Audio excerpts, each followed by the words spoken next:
Buonasera a tutte e buonasera a tutti e benvenuti alla terza serata della seconda edizione di Sport e Cultura, un'iniziativa dell'amministrazione comunale che vuole affrontare, diciamo così, attraverso le lenti del mondo dello sport, il fenomeno sportivo in tutte le sue sfaccettature, anche legate ovviamente alla nostra società.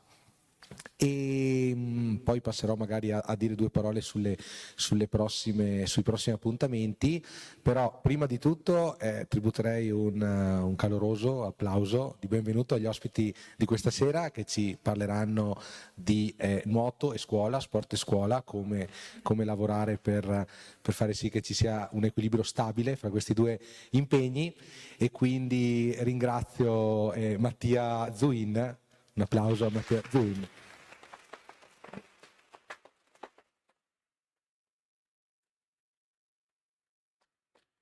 E Laura Spinadin.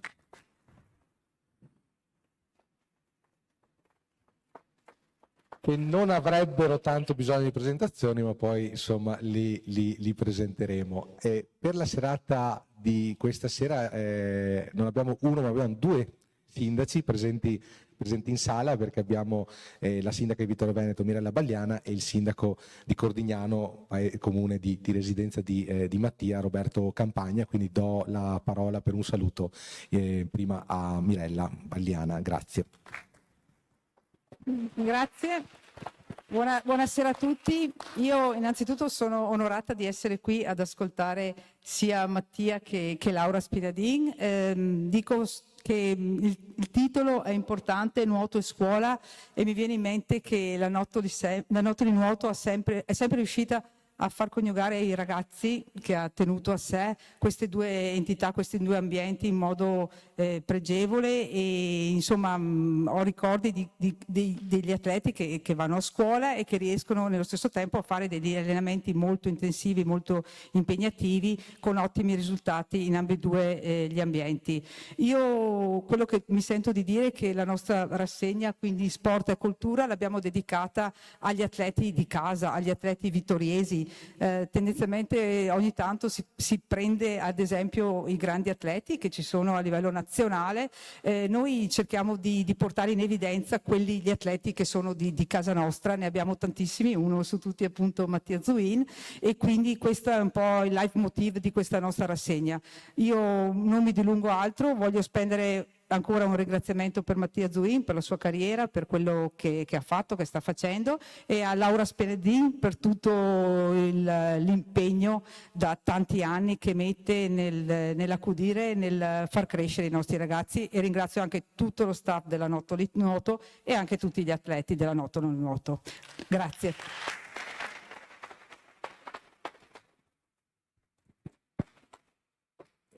La parola al sindaco di Cordignano, Roberto Campagna, prego. Grazie e buonasera anche da parte mia. È un piacere ritrovare Mattia qui a Vittorio, insomma me lo ricordavo molto più piccolo, ma insomma il tempo passa per tutti. Un saluto anche a Laura e a tutta la Noto Lil Nuoto, perché appunto se siamo qua stasera perché sono stati fatti certi risultati, insomma il merito è anche di questa società, degli allenatori e degli atleti che si impegnano tanto.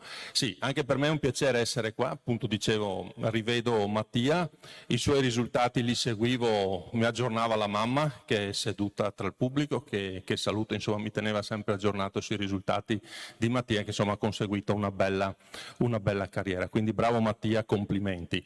E poi voglio anche fare i complimenti all'amministrazione comunale per questa iniziativa Sport e Cultura.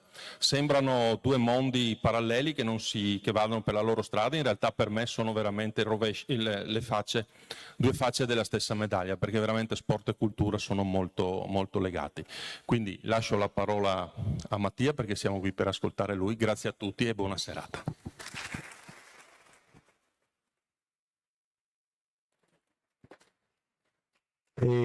Solo due parole ovviamente di ringraziamento, in primis alla società Nottoli Nuoto, come ha già fatto la sindaca, e ovviamente l'iniziativa Sport e Cultura è anche permessa grazie alla collaborazione delle società sportive che scelgono di aderire insomma a queste serate, ci fa tanto piacere. Un ringraziamento particolare va al Panathlon di Vittorio Veneto che ha accompagnato l'organizzazione di queste serate. Ringraziamo anche il CONI Treviso per il patrocinio, ringraziamo Banca Prealpi per il supporto.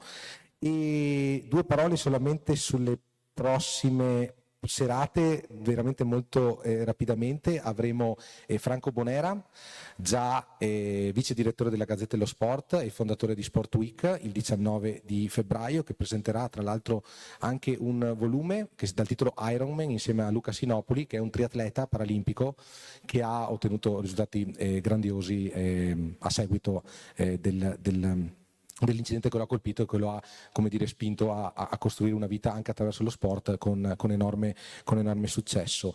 Il 28 febbraio avremo al Teatro Lorenzo da Ponte una serata speciale, perché avremo il coro Gli Sconcertati che animeranno una serata di danza sportiva insieme a 2 giovanissime promesse di 12 e di 14 anni di questa disciplina, Tommaso Dalozzo ed Eva Delia Cichelau. Il 5 marzo avremo Benedetta Gava, un'altra ragazza molto giovane, 16 anni, campionessa della ginnastica artistica della società Vega, e il 12 marzo chiuderemo la rassegna con l'intervento di 2 professori della Scuola Normale Superiore di Pisa, Lorenzo Zamponi e Maria Chiara Franceschelli, che hanno fatto un lavoro di ricerca sugli impatti sui territori dell'organizzazione dei Giochi Olimpici Invernali, con diverse interviste in Valtellina ed in Cadore.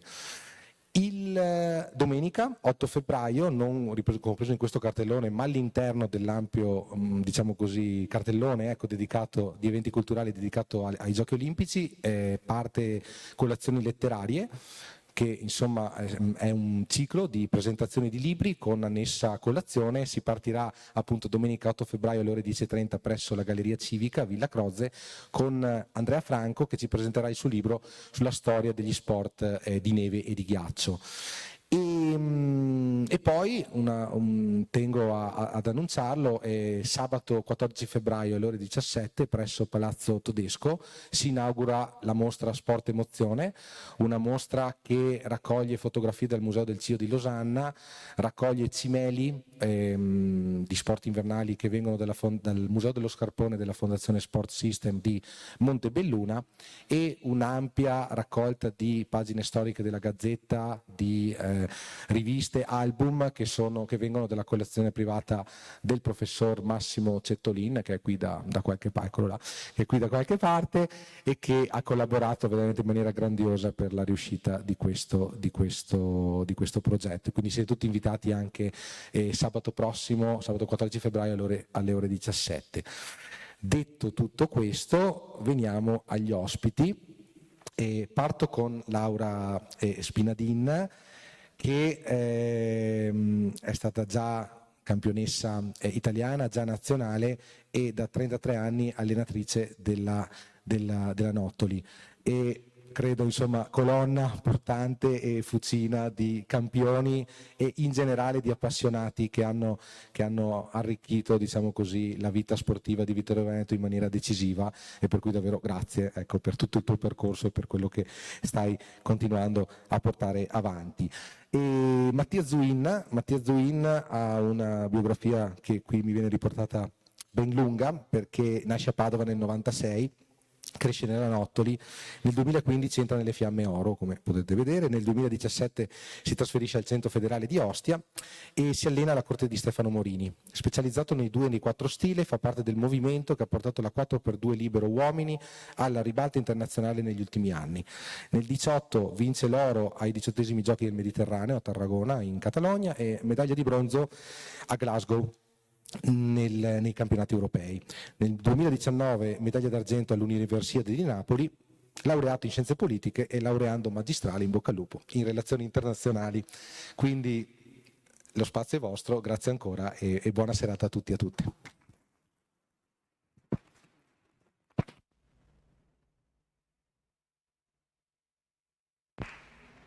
Buonasera a tutti e grazie della vostra presenza, del vostro tempo e della vostra disponibilità avervi qua significa avere dei fans, dei tifosi, degli appassionati, e questo ci fa molto piacere, ci dà anche carica e grinta per andare avanti e per portare avanti il movimento.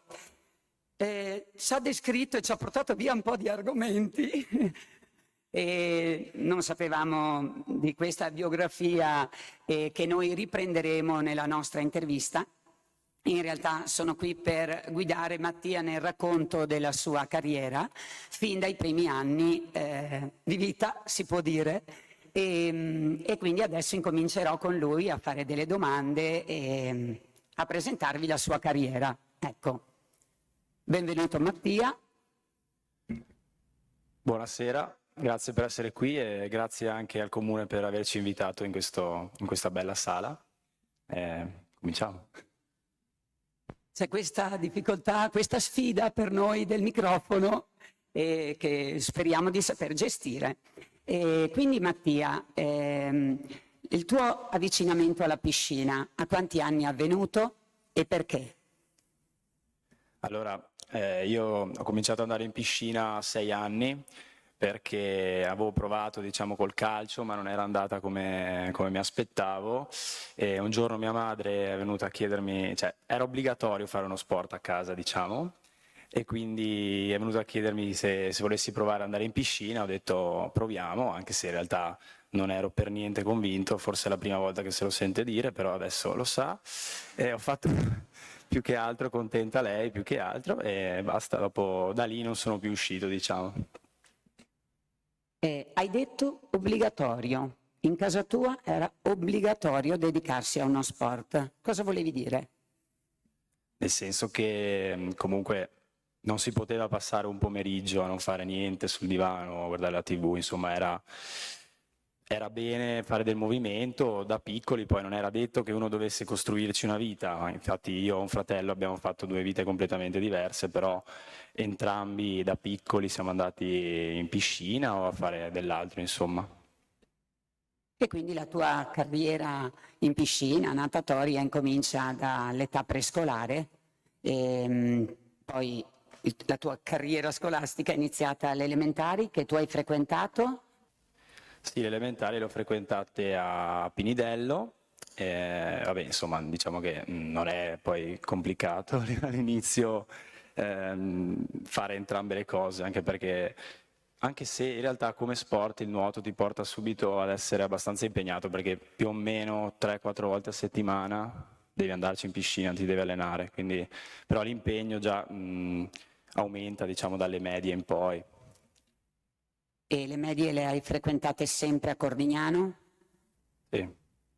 Ok, quindi il tuo percorso, immagino, non difficoltoso nella gestione degli studi alle elementari e alle medie, scolastico era a Cordignano e in piscina a Vittorio Veneto, quindi la famiglia o qualcuno comunque era impegnato nel portarti avanti e indietro e tu costantemente seguivi i tuoi allenamenti, 3 o 4 quando sono giovanissimi, ragazzini, 8-9 anni, poi a 10-11 anni in prima e seconda media si fanno, l'attività si chiama di esordienti A, e immagino che difficoltà con la scuola insomma non ce ne fossero a quest'ora, però in terza media arriva il momento delle scelte, si passa in squadra maggiore, nella squadra di categoria ragazzi, e raccontaci un po' quali sfide o quali approcci hai avuto in terza media, cosa hai dovuto scegliere, cosa hai affrontato a livello scolastico e la scelta della scuola superiore. Sì, diciamo che a livello di sfide nel nuoto si parte anche prima, più o meno in quarta elementare, penso in quinta, non mi ricordo, in quarta. All'epoca c'erano dei tempi da dover fare per poter entrare a far parte dell'agonismo, quindi quello io mi ricordo che era, la vivevamo tra i ragazzi come il primo step da dover superare, tant'è che la metà delle persone più o meno venivano scartate all'epoca, quindi, cioè scartate forse è brutto da dire, però comunque non potevano continuare ad allenarsi, quindi Non idonee. quindi quella è stata la prima cosa, non è stato per niente facile, mi ricordo, però nel senso era molto motivante, tra di noi era quello l'obiettivo, quindi già in quarta elementare uno si poneva un obiettivo sportivo, no? Poi andando avanti, ovviamente alle medie si cresce l'intensità anche della scuola, comunque uno deve imparare bene o male un po' a studiare, eccetera, anche se sempre nei limiti, sì.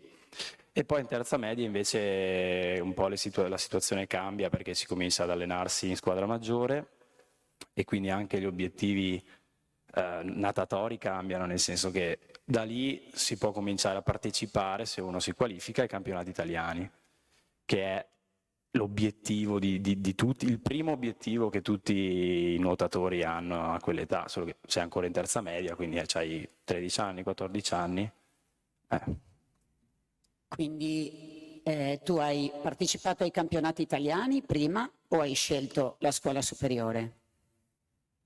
Oddio, adesso le tempistiche precise, sì, avrò scelto la scuola superiore, però già alle medie già ho partecipato sì, ai campionati italiani giovanili, sia a marzo che ad agosto. Ad agosto avevo preso anche la medaglietta nei 1500 e da lì poi cambia tutto, no? Perché nel senso, sia a livello agonistico, perché cominci a farti un'idea di quello che potrebbe essere, anche se ancora in piccolo, però cominci ad avere degli obiettivi sempre più grandi, perché vinci una medaglia ai campionati italiani, cominci a capire che hai delle possibilità in più e poi c'è la scelta del liceo, così, quindi sì, della scuola superiore, quindi è un passo importante.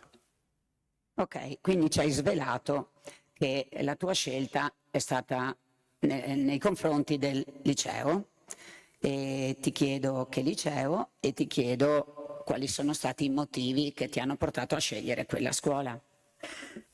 Sì, allora, liceo, ho scelto il liceo scientifico scienze applicate e le motivazioni, nel senso, il nuoto era già il mio obiettivo, per capirci, quindi sembra forse non è il massimo da dire, non lo so, però la scelta del liceo è stata fatta in base anche a quello, cioè il liceo è attaccato letteralmente alla piscina, non ha rientri pomeridiani, c'ha dei giorni che finisce a mezzogiorno, dei giorni che finisce a luna, quindi questo mi permetteva di essere in piscina subito dopo e di fare tutto senza troppe problematiche, quindi quello è stato mi viene da dire, il driver principale che mi ha spinto a scegliere quella scuola. Poi il fatto che non mi indirizzasse particolarmente, insomma, mi lasciasse le porte aperte per il futuro e poi anche in verità tipo le amicizie che avevo, no? Quindi un mio amico andava lì,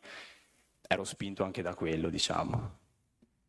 E trovo che sia anche corretto, insomma, a 13-14 anni forse anche la guida di un amico è importante e forse non siamo così maturi e scaltri nella scelta di una scuola superiore e quindi l'amicizia è uno dei motivi e è andata bene, insomma.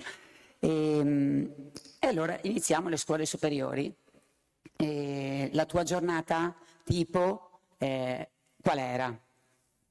Allora, alle superiori ci si svegliava la mattina, si faceva colazione, si prendeva l'autobus, si arrivava a scuola, 4-5 ore di scuola e poi in base ai carichi, scarichi che c'erano, c'era o la palestra subito dopo la scuola, quindi o a mezzogiorno o all'una, l'allenamento dalle 2 alle 4, 4 e mezza e poi si volava a casa a fare merenda e a studiare.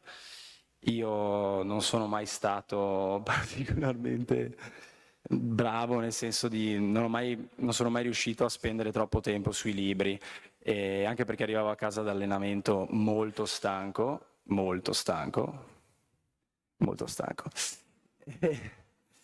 Quindi avevo quell'ora e mezza, dalle 5 e mezza alle 7 mi dedicavo allo studio, poi non ne avevo più sinceramente, tante volte ho anche piantato la testa sui libri e mia madre mi svegliava. E niente, poi cenavo e 9 e mezza io andavo a letto perché avevo bisogno di dormire, che è un bisogno che ho ancora adesso, però all'epoca era ovviamente indispensabile perché cominci la mattina alle 7, finisci, insomma, c'è l'allenamento in mezzo, 5 ore di scuola, palestra.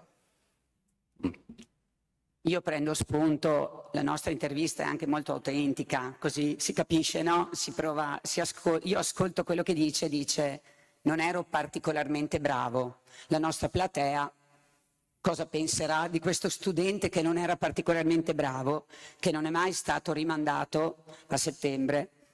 È stato sempre promosso, chiaramente elementari e medie, chiaro, e anche alle superiori. Quindi sottolineo una cosa di Mattia, che secondo me non è stata citata nel palmarès dei risultati, ma è la medaglia d'oro dell'umiltà, che lui ha sempre portato al collo. Facciamo un applauso a Mattia per questa cosa.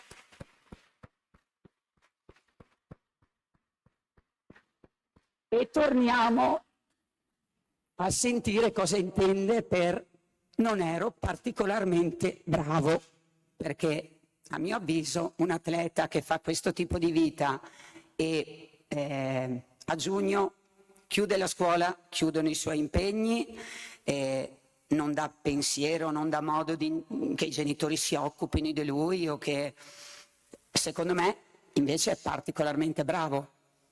Forse l'attenzione non era totale o era a favore del nuoto, perché queste medaglie poi continuavano ad essere appese al tuo collo, insomma, però la scuola l'hai sempre portata avanti molto bene. Sì, allora diciamo che la scuola, cioè sono sempre andato normale, nel senso una media normale, senza infame né lodi, però onestamente mi interessava poco. Un'altra cosa brutta da dire, però l'obiettivo mio era il nuoto, cioè fin da subito. Non ho mai avuto pressioni a casa né altrove, perché comunque il risultato scolastico l'ho sempre portato senza appunto troppi problemi, quindi non è che i miei genitori dovessero starmi dietro in questo, anche perché sono una persona che se prende un impegno comunque so che devo fare una cosa, la faccio e fine. Però in quegli anni lì sicuramente tutto era in secondo piano. Ne abbiamo parlato in questi giorni, ci ho pensato ed è proprio così, cioè l'obiettivo del nuoto era sopra qualsiasi altra cosa, e al di là della scuola anche della vita privata, nel senso che poi non è che non avessi una vita sociale, avevo i miei amici, soprattutto a scuola eccetera, però anche al di fuori ho rinunciato a parecchie cose, ho rinunciato a, vabbè, le solite feste di compleanno, le gite, tante cose che a posteriori penso avrei potuto viverle più serenamente, ma all'epoca era quella la serenità per me, cioè non partecipare perché avevo le gare o avevo gli allenamenti. Se avessi partecipato a una festa in più e non avessi partecipato a una gara, o avessi partecipato ad una gita scolastica e avessi saltato degli allenamenti, non sarei stato contento, perché mi avrebbe portato ad andare nella mia testa peggio in piscina. Ne parlavamo un po', abbiamo fatto un tuffo nel passato, in questi giorni, io e Mattia, e sarebbe stata la mia domanda adesso, perché ci ha descritto la sua giornata, tipo, e non abbiamo sentito parlare di affetti, amori, passioni, amicizie, non abbiamo sentito parlare di questo, e mi raccontava che ogni tanto usciva, sì, ogni tanto usciva, andava in qualche bar in centro a Vittorio a bere la Cedrata. E gli ho detto, beh, adesso puoi dirmelo, no? Se era uno scivolo, se era uno cicchettino, qualcosa, uno spritz. Che spritz? Mi ha detto, la Cedrata. I miei amici bevevano gin tonic, che era in voga anche ai suoi tempi, no? E lui beveva la Cedrata. Però diceva, appunto, come ha detto adesso, che rinunciava volentieri. Adesso dice, forse se avessi avuto un'occasione in più potevo anche gustarmela, che saltare un allenamento non sarebbe stata una catastrofe. Ma allora non lo faceva. No, allora no, perché appunto per i motivi che ho spiegato prima. Poi la Cedrata comunque la prenderei ancora anche adesso. Comunque il tutto secondo me era anche derivato da un'impostazione che mi è stata data fin da quando ero piccolo, nel senso che i miei genitori sono sempre stati molto tranquilli, non mi hanno mai messo dei paletti. Secondo me questo... Sì, è vero, cioè nel senso me li sono messi da solo e quindi non ce n'era neanche bisogno. E poi c'è da dire che anche la Laura era parecchio rigida, adesso forse è un po' più tranquilla, però all'epoca... Questo dovresti chiederlo a loro perché sono abituati diversamente, per loro sono rigida anche adesso, però lui lo ricorda così. La mia mi ha detto, tu Laura eri molto rigida. Sì, eri molto rigida, però questo nel senso, cioè, per me è stato, cioè io pendevo letteralmente dalle sue labbra, c'è stato un momento dove ero completamente dipendente da quello che mi veniva detto da lei, che per fortuna poi è una persona come si deve, quindi mi ha sempre anche trattato come si deve, però c'è un aneddoto che è particolarmente rilevante perché fa capire quanto io mi fidassi della Laura, che praticamente era il 2012, lei era incinta della Angelica e è venuta ad allenarci un'altra persona, un'altra figura che bravo e tutto, però noi nella squadra, nel senso tutti, non è che ero l'unico ad avere estrema fiducia in te, cioè tutti quanti eravamo abbastanza dipendenti da questo, quindi di quest'altra persona ci fidavamo un po' meno, poteva essere anche il più bravo del mondo, ma non era la Laura. Quindi quell'anno io avevo un campionato italiano giovanile a Riccione e non c'era la Laura, c'era quest'altra persona. Avevo 200 delfino e 400 stile nello stesso pomeriggio e l'anno prima i 200 delfino li avevo vinti, quindi un po' di autopressione me l'ero messa, cioè dovevo vincere di nuovo, se no cosa vado a fare? E quell'anno mi balenava in testa un'idea di un certo tempo, cioè sotto i 2 minuti in questa gara, no? Però io mi presentavo con 2 minuti e 3 secondi, cioè un'altra roba. E finisco il riscaldamento, mi metto il costumone, prendo il telefono e mi arriva un messaggio della Laura che scrive: nella prima gara, che erano i 2 delfino, può anche cadere il muro dei 2 minuti. E io, cioè, mi ricordo come se fossi lì adesso, cioè, non serviva neanche gareggiare, era fatta, cioè era fatto quel tempo. Quindi questo per farvi capire quanto fosse importante questa figura, quanto mi fidassi a livello natatorio, ma non solo, insomma. E...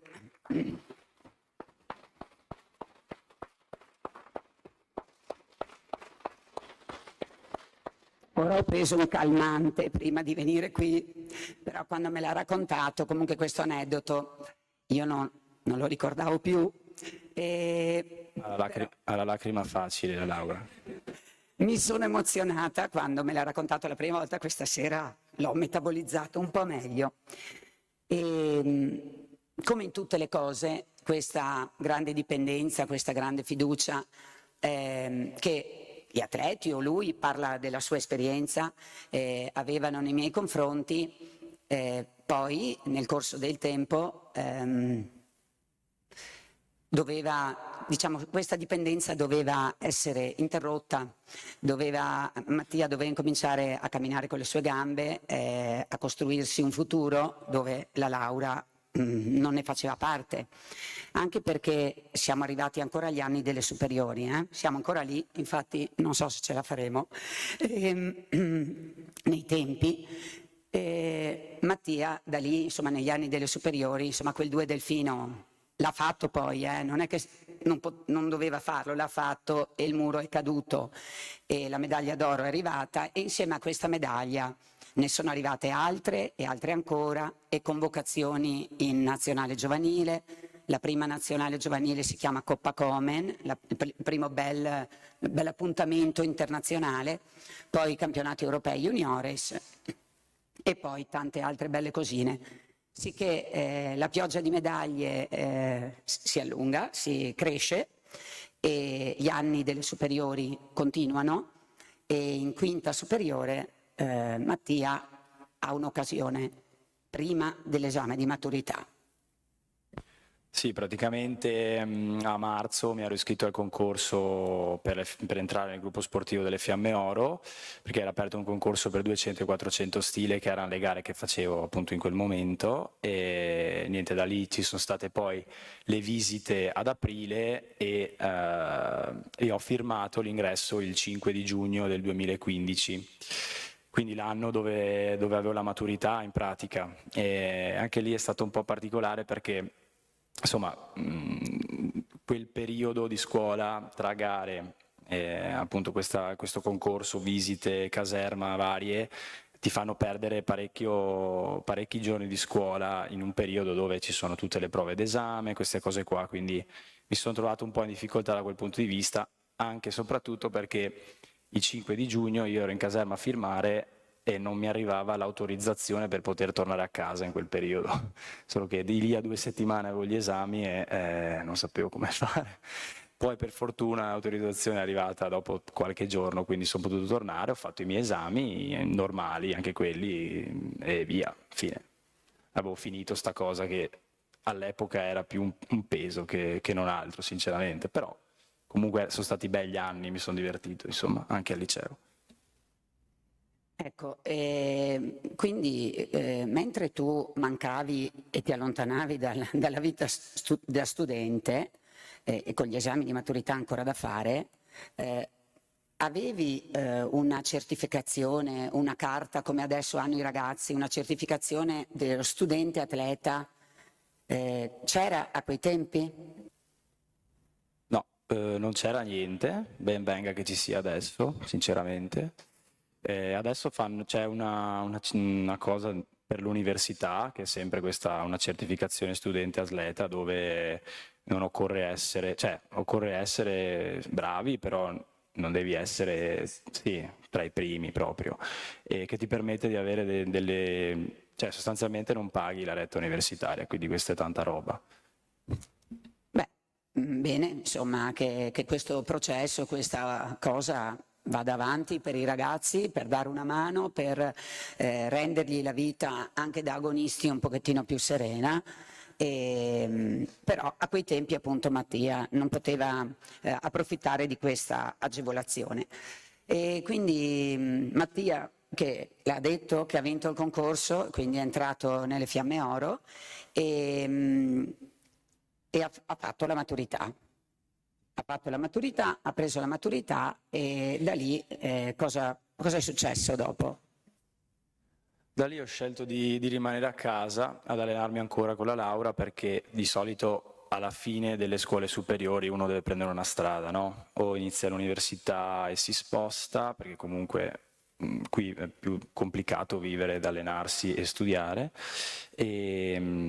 oppure come ho fatto io in quel periodo non volevo continuare a studiare, perché volevo concentrarmi solo ed esclusivamente sul nuoto, quindi ho scelto di rimanere a casa, anche perché per l'estrema fiducia che avevo nei confronti della laurea, perché comunque avevamo già fatto dei tempi, cioè si cominciava a parlare di cose più importanti anche a livello assoluto, non solo giovanile, quindi staccarsi proprio nel momento dove facevo i miei tempi migliori non aveva molto senso, ecco.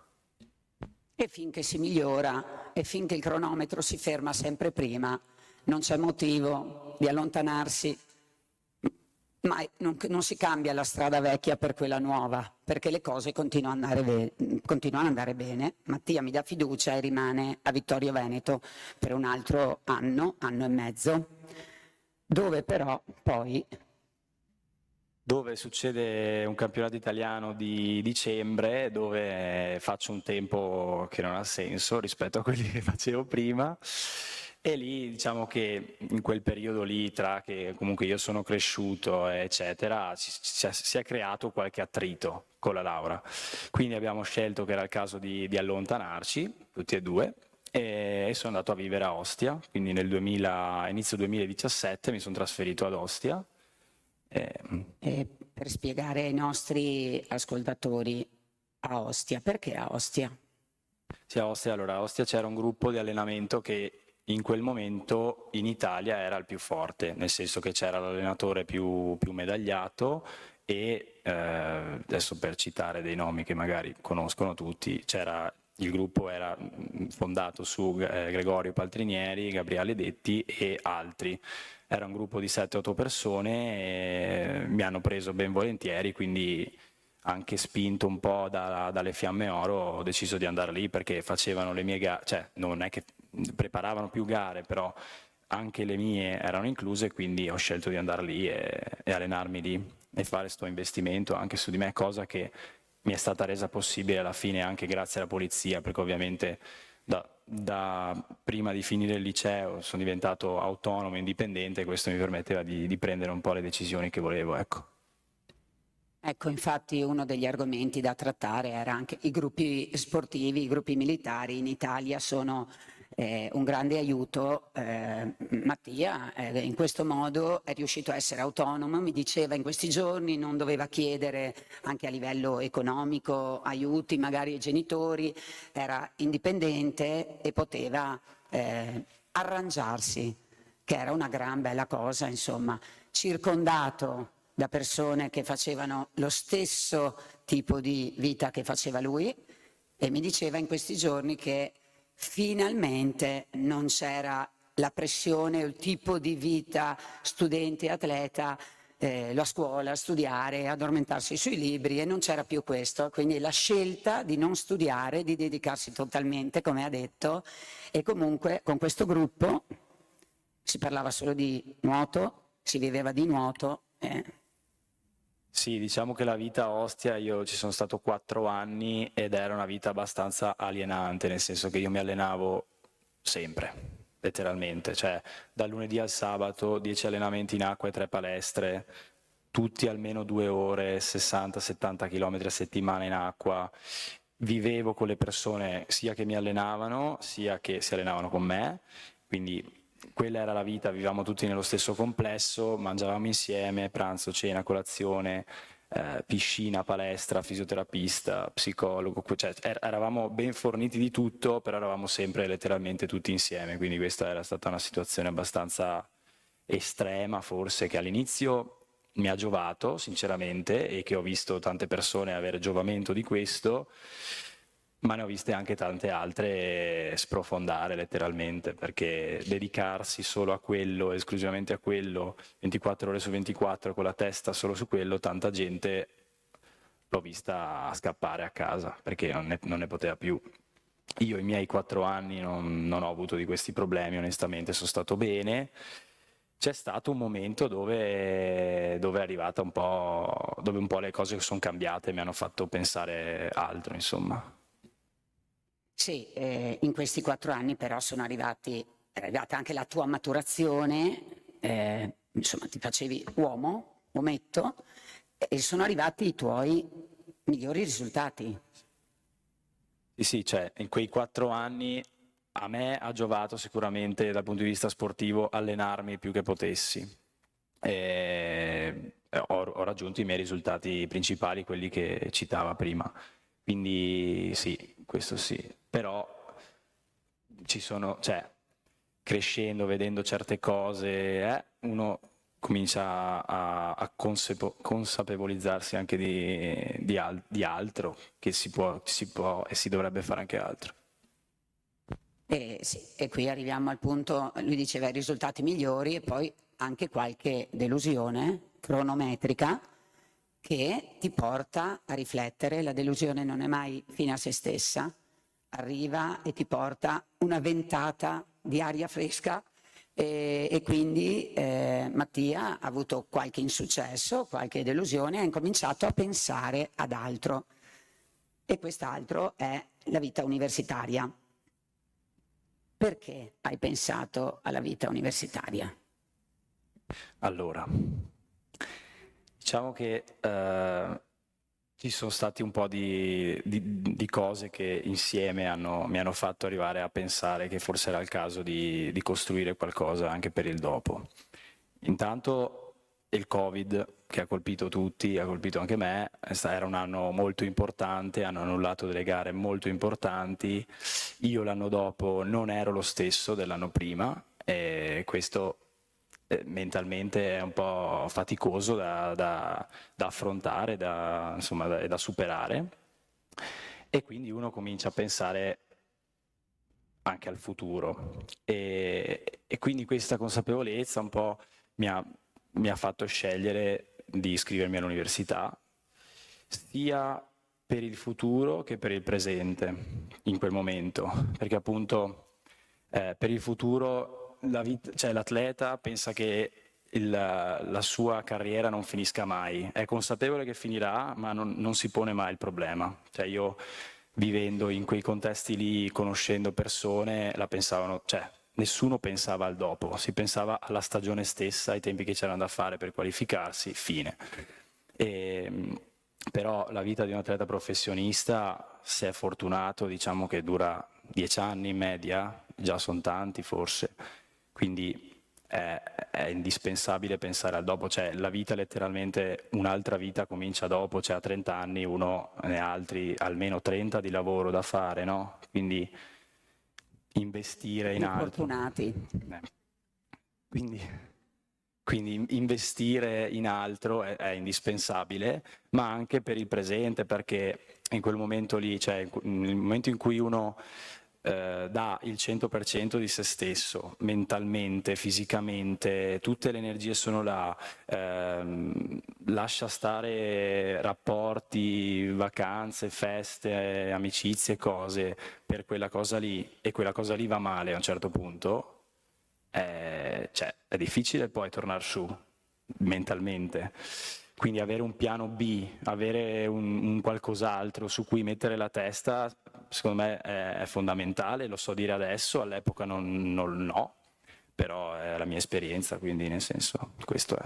Un'altra cosa che ci teneva Mattia a precisare, diceva questa che raccontiamo è la mia esperienza, quindi dice può essere che in sala qualcuno non condivida, che qualcuno sia più coinvolto, qualcuno meno, però lui dice questa è la mia esperienza e io voglio raccontare così come sta.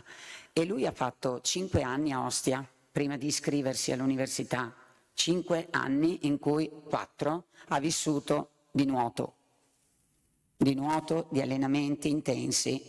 Sì, poi non è che siano stati solo 4 anni, cioè vorrei che passasse il concetto che sono stati 4 anni brutti, cioè sono stati anche i 4 anni dove ho avuto i miei risultati migliori, quindi andavamo in giro per il mondo a fare le gare, andavamo in giro per l'Italia e per il mondo a fare collegiali, stavo via tanto, sono stati anni bellissimi in verità, però c'è stato un momento dove qualcosa si è rotto, sia con l'allenatore, sia con lo sport stesso, che era mio in quel momento. Ho avuto un momento di difficoltà e quindi cominci a pensare ad altre cose e questo. La sua allenatrice glielo diceva spesso dopo la maturità, iscriviti all'università, tienti aperta sempre un'altra porta, però i ragazzi, cioè ognuno di noi deve maturare le sue idee quando è il suo momento, non quando è il momento di chi gliele suggerisce. Infatti mi ha sempre detto, non si possono dire le parolacce, ma insomma che mi dovevo fare un po' gli affari miei, ecco, e che lui non avrebbe studiato. Poi arriva il 2020 e Mattia si iscrive a Scienze Politiche.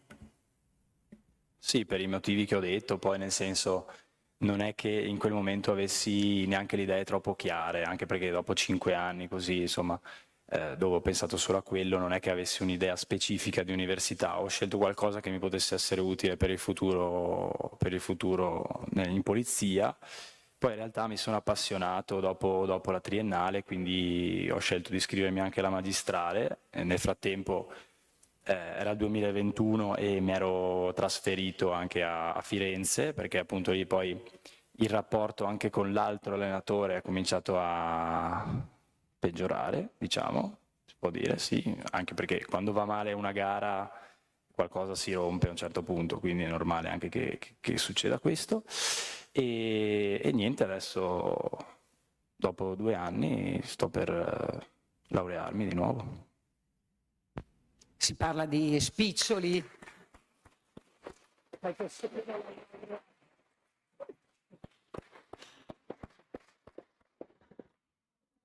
Mattia sta finendo la tesi, no? Stai scrivendo la tesi, manca proprio poco, non espone mai i suoi grandi successi, l'avete capito, non vi ho detto una bugia.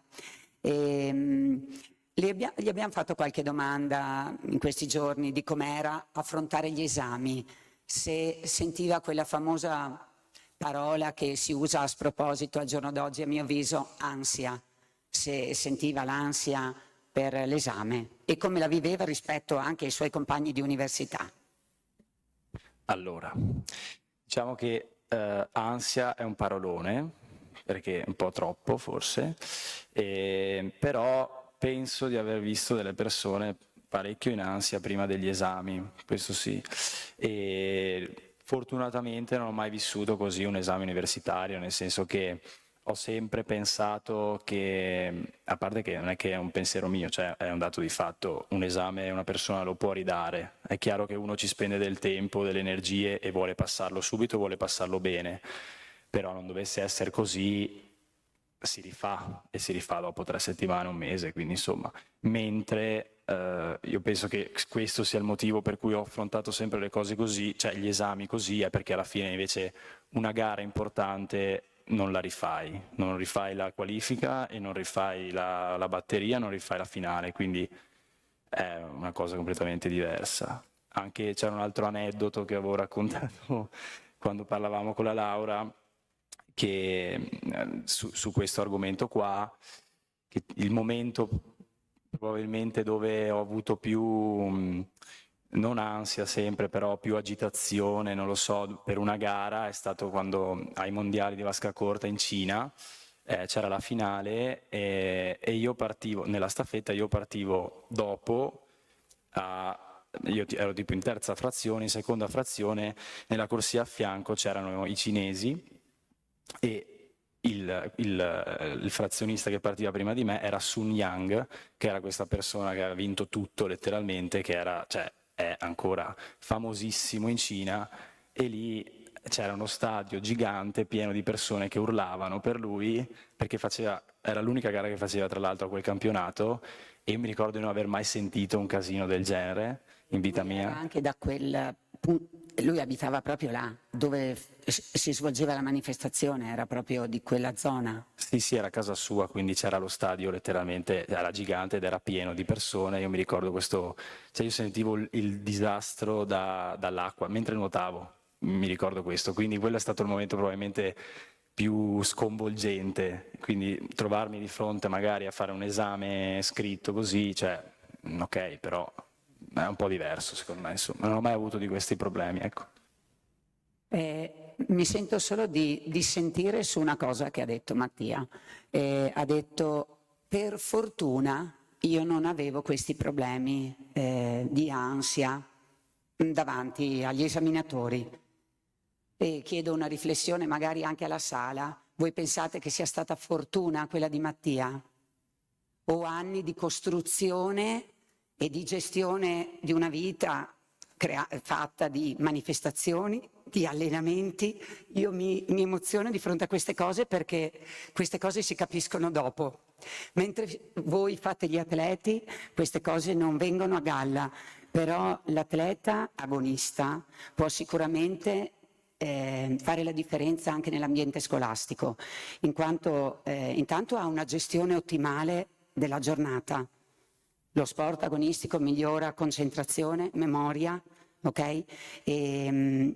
Gestiscono molto bene il tempo, gestiscono lo stress e gestiscono le scadenze, hanno delle scadenze, hanno delle competizioni che aumentano l'autostima, evitano la procrastinazione molto più spesso degli altri ragazzi, poi un po' procrastiniamo tutti, però loro sono più bravi e penso che siano molto allenati a superare le sfide, e una vita agonistica dà un sacco di queste occasioni.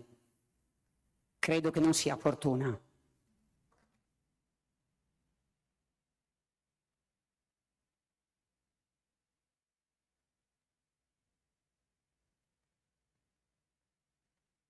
Beh, secondo me è quello che dovevamo dire più o meno. No, penso che sia stato detto tutto. Se avete domande solo facili, mi raccomando, lineari, elementari, noi siamo qui, Mattia è qui per voi e quindi penso che io volevo citare anche i genitori di Mattia, ma Mattia ha fatto già abbastanza e credo che avere dei genitori che entrano e supportano e sono sempre presenti nelle gare, perché io li ho sempre visti, ma una presenza così discreta e fiduciosa l'abbia vista, sì, tante volte anch'io nella mia carriera, però penso che lui li abbia già citati e ringraziati a modo suo, quindi penso che...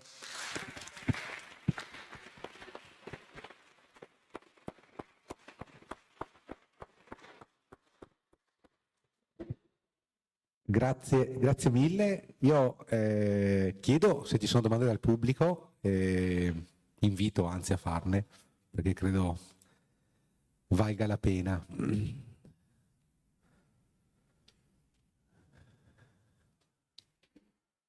Non fate tutti i timidi e le timide. Non tutti insieme. Una alla volta. Alzata di mano.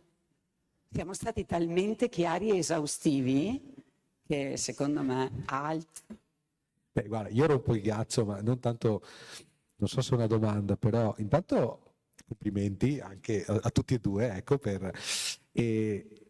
ho sentito la piena sincerità, cioè la presentazione di Laura è appropriata, si percepisce giustamente anche questa è umiltà, dire io non sono qua a fare lezioni, io sono qua a raccontare quella che è stata la mia esperienza e credo che comunque tutte le cose che poi ha detto Laura alla fine sono emerse chiaramente, ecco, quindi una domanda, una curiosità è cosa stai scrivendo, nel senso qual è l'argomento della tua tesi e poi è un'altra cosa, anche qui un complimento, è aver citato anche gli attriti che ci sono stati, l'evoluzione nel senso che io credo sia bello anche esporre queste cose, raccontare e anche perché in uno sport tanto quasi ossessivo come può diventare il nuoto, no? Diceva, credo, Thorpe, non ne potevo più di vedere la linea blu sotto, no? Sotto acqua, quindi che porta comunque a uno stremo di forze soprattutto mentali prima ancora che fisiche, cioè è giusto, come dire, non far passare l'idea che sia un percorso lineare e un percorso senza idilliaco perché insomma anche facendo percepire poi le enormi rinunce che hai dovuto fare insomma sostanzialmente la tua carriera. Anche perché si sta insieme molto molto tempo, tutti i giorni, domeniche, trasferte, questo con lui prima, con gli atleti adesso, lui ha detto anche di attriti con me ma anche con l'allenatore che è arrivato dopo, cioè, e penso che sia normale perché nelle relazioni così strette gli attriti arrivano come la grande fiducia, però sì, ma gli attriti fanno parte dei chilometri che si fanno in vasca insieme, penso di sì. Sì, allora rispondo prima alla prima domanda che mi hai fatto. Sto scrivendo una tesi di cyber security, è una comparazione tra come diversi tipi di terrorismo usano la rete per fare propaganda, sostanzialmente, questo. E la seconda invece domanda, io direi che al di là poi dello scontro tra personalità, la fiducia e il legame che c'era a un certo punto dovevamo per forza staccarsi, anche perché uno comincia a fare delle gare internazionali, delle cose e comincia a doversi arrangiare letteralmente, cioè io non posso essere dipendente dal messaggio della Laura. All'epoca era anche bello, era anche facile, però adesso sarebbe completamente sbagliato, cioè vuol dire che io dipendo da quello che mi dice lei e non credo in me stesso sostanzialmente. Invece è una roba che deve partire da me, so io quanto devo valere. Chiaro che poi una parola in più positiva da parte sua o negativa possono fare la differenza, perché comunque sono figure di riferimento importantissime. Però è una cosa, cioè la sicurezza in se stessi deve partire innanzitutto da dentro. che poi è forse anche il motivo per cui ti bevevi la cedrata, nel senso che se non avessi fatto tutto quello che ti sentivi di dover fare, magari non influiva fisicamente sul tuo stato, però influiva qui perché dicevi se avessi fatto quell'allenamento in più, quindi si finisce ad essere meno sicuri di se stessi anche per una qualche mancanza che ci si costruisce dentro di sé. Io ricordo Mattia, scusate, come un grande lavoratore in vasca, cioè per lui quando io dicevo stop ci poteva essere lo scatto in più, la prova in più, la sfida in più, perché magari poteva fare la differenza, cioè io ho dovuto alzare i toni con lui, mai, poche volte, non ricordo queste cose, nel senso che era già responsabile lui di se stesso e aveva già, io ero rigida, come ha detto lui, ma lui anche aveva i suoi paletti, io non penso di avergli mai vietato di uscire con i suoi amici, però lui faceva queste scelte. E comunque il mio messaggino, le mie cose, come diceva la brochure di presentazione, Laura Spinadin, allenatrice giovanile. Cioè quando lui è andato a quei campionati italiani dove io gli ho scritto che il muro cadeva, lui aveva 16 anni.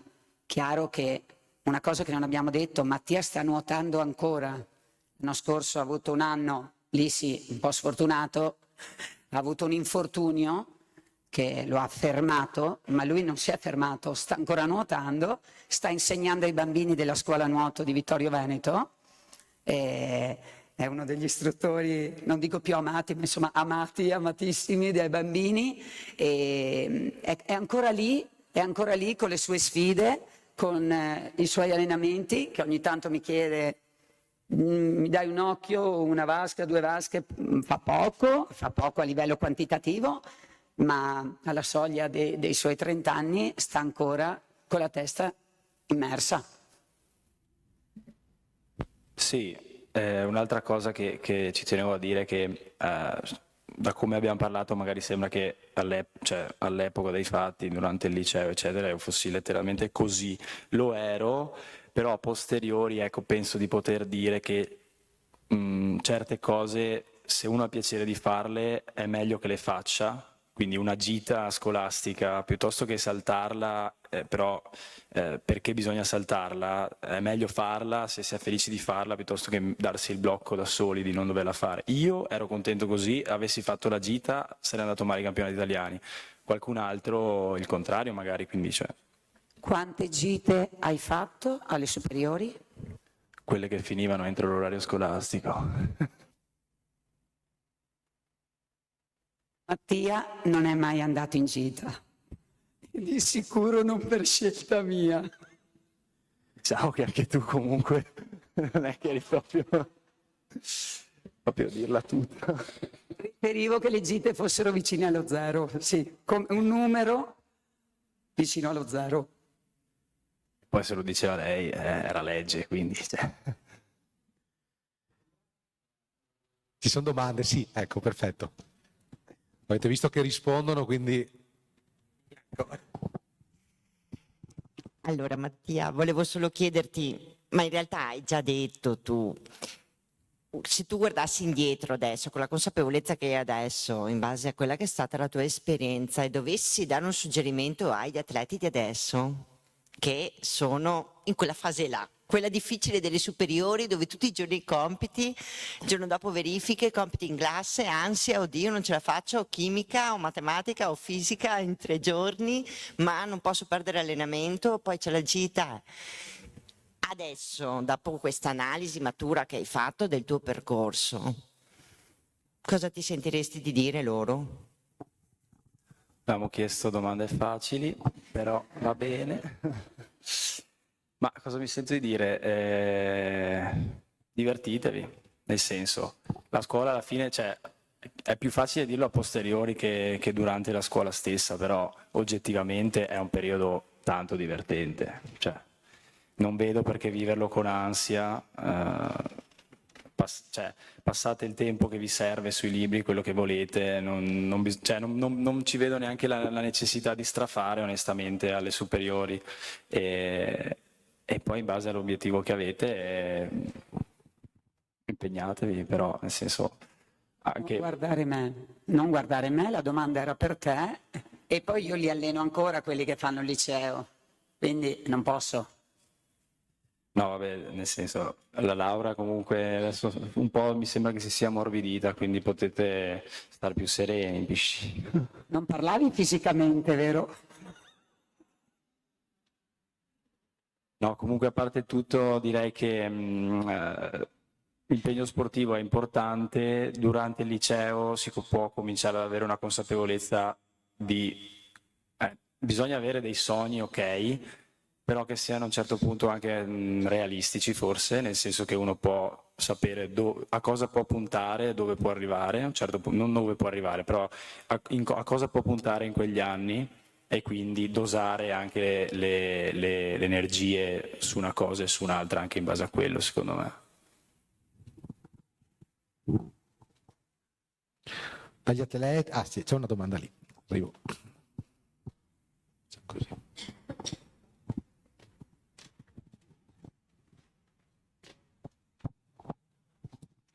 Volevo sapere quanto ti è servita la disciplina che hai imparato in età giovanile, quando nuotavi con la Laura, quanto ti è servita per riprendere a studiare e rimetterti in gioco nello studio.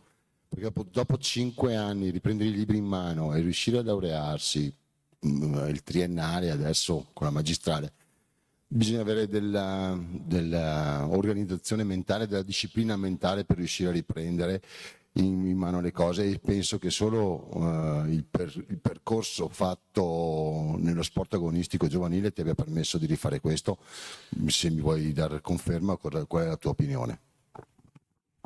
Sì, sicuro, cioè la rigidità di cui si parlava prima sicuramente mi è servita anche dopo, nel senso che nel momento in cui ho scelto di iscrivermi all'università era un impegno che mi prendevo e portavo a termine. Non è che portavo a termine puntando al 110 e lode, perché anche lì non era quello il mio obiettivo, però puntavo di fare il meglio che potevo con il tempo che avevo, e quindi mi organizzavo di conseguenza. Cioè, mentre prima mi allenavo mattina, pomeriggio, palestra e mezzo, e nei momenti di riposo guardavo Netflix, sapevo che Netflix lo eliminavo e mi mettevo sui libri. E così è stato.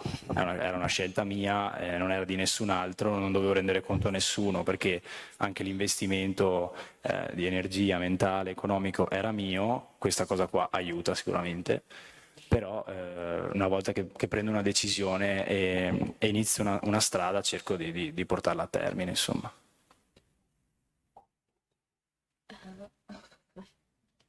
E volevamo sapere come hai affrontato, comunque tipo vissuto il periodo di rottura di cui parlavi prima dopo Ostia, dopo gli anni a Ostia. Cioè, dopo che sono andato via da Ostia? Sì. Allora, il motivo per cui ho rotto con l'allenatore? O tipo la delusione comunque. Ok, quello è un momento difficile, perché uno ha un obiettivo, letteralmente da tanti anni, si pone un obiettivo, sa in qualche modo, secondo me avevo una consapevolezza che un certo obiettivo lo potevo portare a casa. Tra virgolette, mi è stato portato via, vorrei dire, in qualche modo nell'anno buono, nell'anno dove io andavo al meglio, cioè volavo, facevo i miei personali, avevo una sicurezza in me stesso che non ho più visto negli anni dopo, perché io mi allenavo con delle persone molto forti e mi ricordo la sensazione di decidere se arrivare dietro in qualche distanza o a un certo punto prendere la decisione di ok, adesso vado più forte, e andavo più forte, così era, fine. L'anno dopo, cioè durante il Covid, eccetera, qualcosa è cambiato, poi per carità, io ho preso 10 kg, poi li ho ripersi e tutto, però comunque anche proprio a livello fisico sì, è cambiato qualcosa, e non ho più avuto neanche questa sicurezza, in realtà. Quindi arriva la delusione, te la porti a casa e ci lavori. Come ci lavori? Ci puoi lavorare da solo, puoi trovare qualcuno che ti aiuta, Però appunto qui è importante quello che dicevamo prima, cioè uno non può, l'errore dov'è? Avere 100%, aver dato il 100%, non aver dato il 100%, però aver speso il 100% di tutto quello che puoi dare in quella cosa lì, quando è giusto avere un piano B, sia per dopo sia per il presente.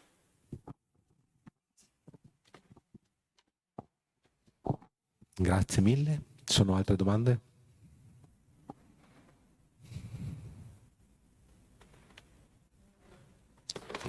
Sindaca? Allora, vabbè, innanzitutto complimenti ancora per quello che sei, assolutamente.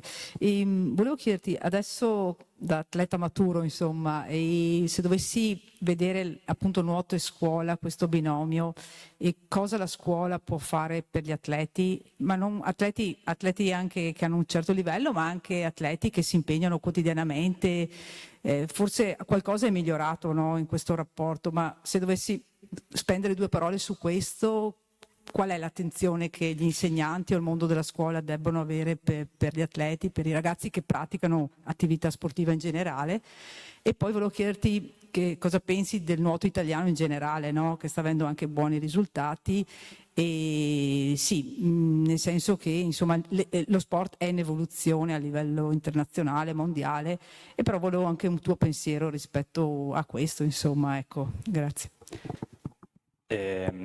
Allora, a livello scolastico sono venuto a conoscenza di questa cosa che c'è nuova, no? Del studente atleta già alle superiori, quindi adesso non so di preciso cosa preveda, però sicuramente se c'è un aiuto ben venga.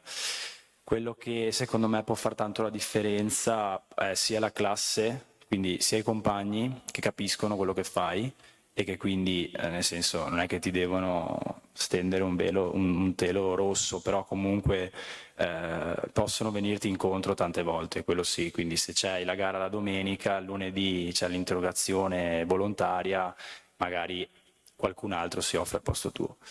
E invece dal punto di vista professori, io penso di essere stato abbastanza fortunato, nel senso che nessuno mi ha mai messo i bastoni tra le ruote. Ho conosciuto persone che l'esperienza è stata un po' diversa.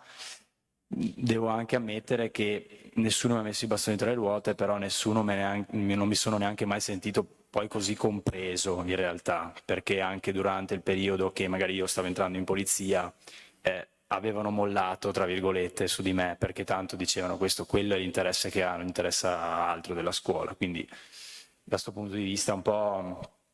Comunque hai un'età dove sono persone di riferimento, quindi se vedi che hanno mollato su di te non è che ti fa piacere, a prescindere. L'altra domanda era sul nuoto. In generale sta crescendo tantissimo il movimento e lo vediamo anche in piscina da noi, cioè ci sono dei ragazzi qui stasera che vanno molto bene, tanto bene, fortissimo, e quindi cioè, fin da sotto vedo che sta migliorando tanto. I tempi per partecipare ai campionati italiani che c'erano una volta adesso si sono abbassati drasticamente e le punte che abbiamo stanno letteralmente facendo disastri, quindi è tanta roba. E prima, quando diciamo nel mio periodo migliore c'erano pochi allenatori, molti meno, con meno gruppi, meno persone e c'era meno risultati. Adesso i gruppi sono diventati più grandi, gli allenatori anche sono di più, ci sono più centri federali, c'è più investimento da questo punto di vista e sta andando tanto bene. Quindi sì.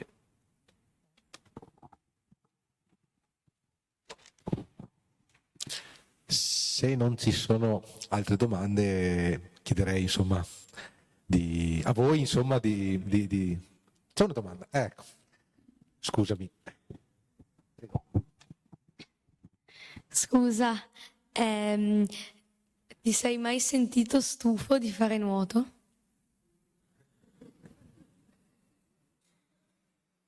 Sì, mi sono sentito stufo di fare nuoto. sono sincero, ho raccontato la mia esperienza, posso raccontarla anche fino alla fine. Diciamo che c'è stato un momento dove mi veniva male ad entrare in piscina, letteralmente. Non tanto tempo fa, stavo per smettere perché c'è un momento dove succede a tutti che bisogna distaccarsi. A me è arrivato forte, non ne potevo più, entravo in piscina, mi veniva male letteralmente. Però dopo ho avuto la fortuna sfortuna di farmi male e quindi quello mi ha portato via dalla piscina senza neanche poterlo decidere e poi ho scelto di ritornare. Però prima di quel periodo di tempo che è durato 3 mesi dove non ne potevo letteralmente più, diciamo che i pensieri ci sono, smetto, non smetto, perché comunque è una cosa molto impegnativa, però poi l'obiettivo se è più forte di qualsiasi altra cosa, cioè mentalmente se hai un obiettivo in testa molto importante ti guida a rimanere a fare tutta la fatica che serve e a fare tutti i sacrifici che servono.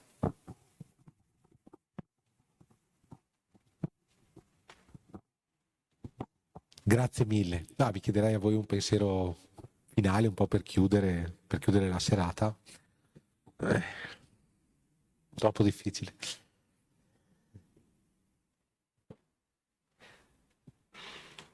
Ma in questo momento non mi viene alcuna ispirazione.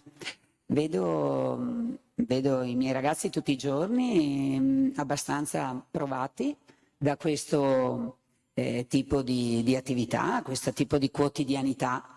E, mi ha fatto moltissimo piacere, mi fa molto piacere che vengano organizzate queste serate che ritengo siano molto utili e mi rifaccio alla domanda della sindaca.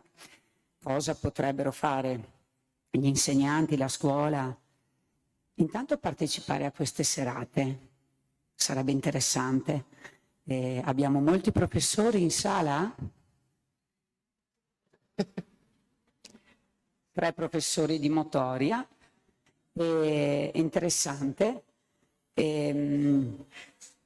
Ex 4 professore di motoria, quindi penso che sensibilizzare questi ragazzi che sono qui dopo una giornata uguale a quella di Mattia di una volta sarebbe ben supportata dalla presenza di qualche insegnante che secondo me dovrebbe, è facile capire insomma che lo sport agonistico aiuta gli studenti, non li mette in difficoltà. E, se non sono qui presenti ci hanno sentito e io farei questa riflessione, perché è vero che gli insegnanti sono persone come gli allenatori, a volte sbagliamo, a volte facciamo bene, a volte facciamo del nostro meglio, a volte no.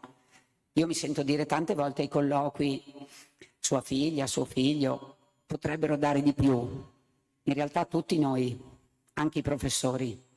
Quindi sì, se ci fosse più sintonia forse con questo mondo magico dello sport, io mi sentirei più serena anche nel vedere i miei ragazzi quando arrivano con questi lacrimoni o con questa fatica, sacrificio, questo sacrificio ecco, che compiono. Sentire più sensibilità intorno mi farebbe piacere.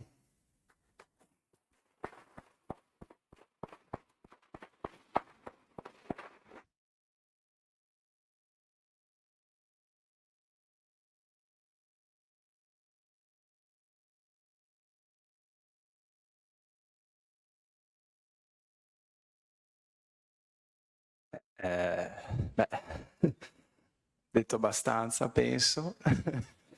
No, beh, mi fa piacere che ci siano questo tipo di iniziative, mi fa piacere di essere stato invitato e spero che il mio adesso esempio, nel senso, vabbè, il mio esempio possa essere d'aiuto a qualche ragazzo, non negativamente per le cose che ho detto sulla scuola, ma per il ritorno di importanza dello studio a un certo punto della vita, ecco.